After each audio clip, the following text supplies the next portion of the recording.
Winemakers are feeling the stress of power cuts as harvesting season begins. The sector says unpredictable electricity supply makes it harder to plan production and budget for fuel costs. They, like most sectors in South Africa at the moment, are relying more on generators to keep production going and to maintain wine temperatures during a fermentation. eNCA senior reporter Aviwe Mtila is in the Western Cape and filed this report.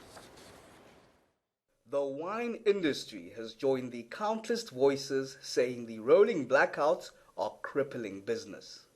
The main thing is these tanks needs to continue to give cooling to our wine. If that doesn't happen, well, that wine goes to waste. So that's a huge headache for us, and that's only one of the impacts that load shedding has on us. That means that if there's no power, our production line in terms of bottling, in terms of labeling can't continue. And of course, in the vineyards itself, the irrigation stops, causing a hell of an impact for us as wine producers.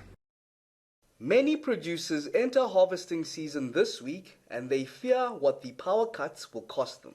Harvesting is around about 3 months, which means that for 3 months we would need to have a generator running 24/7, and the cost implication of that is huge. We talk about the next 12 weeks. It's extremely important now that we need energy. I think in the recent discussions and engagement with government as well as eNCA, we were saying, listen, do what you can, but maybe you can ring fence agriculture.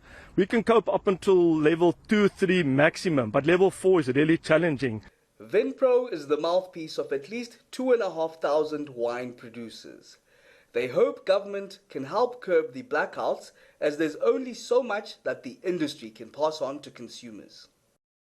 You need to look at expenditures, and unfortunately one of those expenditures is human resources. At this moment for us, it's important to secure all the jobs that are currently on the farm. We employ 90 people. That's our top priority, to keep security for them and to keep their jobs. But as for economical growth and growth in terms of human resources, that will need to come to a halt in the entire South Africa.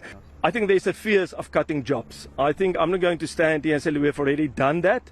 But if you look at the cash flow, if you look at the reality, specifically smaller towns in the rural communities, it's definitely going to have impact on the socio-economic side. And that is really our plea to government to consider the contribution of the wine industry in terms of the GDP, also in job creation. Conradi wants government to treat the agriculture sector in a special way so it can prioritize growing jobs and the economy.